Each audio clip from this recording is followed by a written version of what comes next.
Hello and welcome back to Tiki Taka Talk. And in today's episode, I'm going to give you my post-World Cup July Ballon d'Or predictions. This is the second to last of my Ballon d'Or predictions. The next one is going to be like a week before the Ballon d'Or ceremony, where I give out my final rankings based on everything that happened over the course of last season and, of course, the World Cup. But I'm going to give you the top 20 players from last season, including the World Cup, and I'm going to give you where they finish in the Ballon d'Or rankings.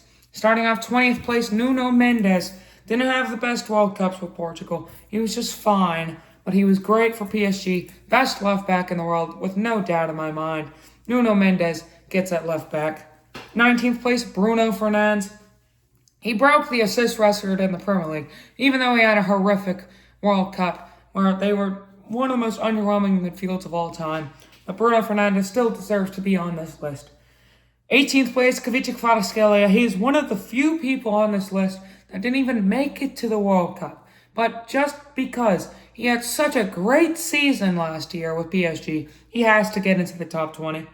17th place, I have Gabriel Magalhaes. He was a fantastic center back for Arsenal. Many argued the greatest center back in the world, the best center back. But he didn't really have that good of a World Cup. So Gabriel in 17th. 16th place, I have Odegaard. His Arsenal season was lackluster, but when he was still a part of the squad. But during the World Cup, he was magnificent for Norway. If Haaland wasn't there, then Odegaard would be getting a lot of praise because he was the second best player on that team. 15th place, I have Unai Simon.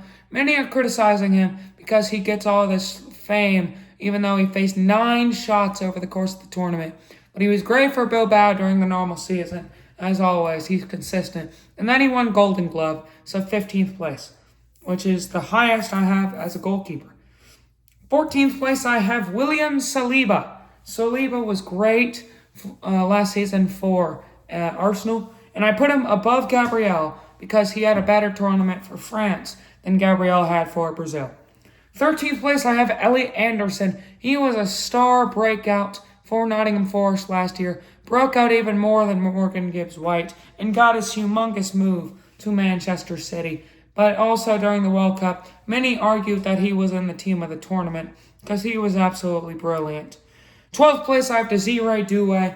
Many could argue that he doesn't deserve to be on this list, but Doué, his World Cup wasn't that good. But he was fantastic for PSG, won a Champions League with them, so he has to get here. Maybe a little high, who cares? 11th place, Julian Alvarez. Many people are looking over Julian Alvarez like he's not even a contender. This guy carried Atletico Madrid to a Champions League semifinal and then made a World Cup final with Argentina. We got to start putting some respect on Julian Alvarez's name. And that's why he's 11th, but he's not top 10 because the top 10 is full of the superstars. 10th place, Jude Bellingham. Fantastic World Cup. Pretty decent season for Real Madrid. It wasn't up to his standards, but his standards are super high. But Bellingham in top 10. 9th, Erling Haaland. Didn't win any major silverware at Man City, but he was so good for Norway. Helped them reach a quarterfinals for the first time in their history. And, of course, the memes. 8th place, Declan Rice. Rice was great for Arsenal last season. Many argue their best player. He was actually a Ballon d'Or contender before the World Cup. But Elliot Anderson did kind of outshine him. He is higher in the rankings, though, because of his club season. But Declan Rice in 8th. 7th place, I have Kylian Mbappe. He was outstanding for Real Madrid, but didn't win any silverware. And he was outstanding for France, but didn't win any silverware. Mbappe went trophyless last season, and everyone's putting him in these Ballon d'Or conversations. You can't get into these conversations without trophies. That's a huge part of the Ballon d'Or. 6th place, I have Ousmane Dembélé. Had a worse World Cup than Mbappe, but he had the trophies to back it up. Champions League, Liga Player of the Season. That's why Dembélé is 6th. But he's not top 5. No. And 5th place, World Cup Player of the Tournament, Rodri. He was decent for Manchester City last season, of course. They had a few injuries. But because of winning the Golden Ball in the World Cup, he has to have an automatic top 5. I put him 5th just because his club season was that good. Fourth place, I have Lamine Yamal. He won La Liga with the FC Barcelona. He won the Copa the Super Copa. Who cares? He didn't make it to the Champions League semis. He got knocked out to Atletico, which is kind of tainting his last season. But he had great numbers. He won the World Cup with Spain. He didn't have the best tournament, but it's Lamine Yamal. That's why he's fourth. Third place, I have Lionel Messi. Even though he was in the MLS, farming goals against random teams, he carried Argentina during the World Cup, and he deserves a top 3 mention. Definitely not winning it because he was in the MLS. So if I see anyone pushing a Messi Ballon d'Or, just remember he plays in the MLS.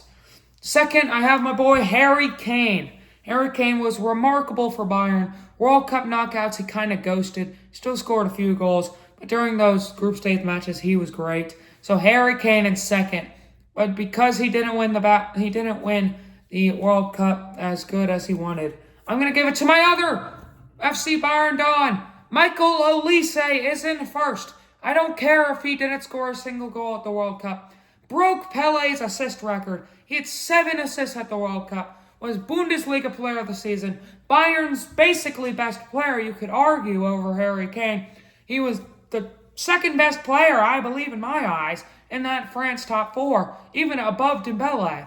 Mbappe, of course, not, because Mbappe's just good in World Cups. But Olise, great for country, great for club. Basically the only person on this list to do that. Harry Kane wasn't the best for country. Lionel Messi, he plays in the MLS. So Michael Olise wins the Ballon d'Or, but I will be making another one in October. So I want to see you next time on Tiki Taka Talk.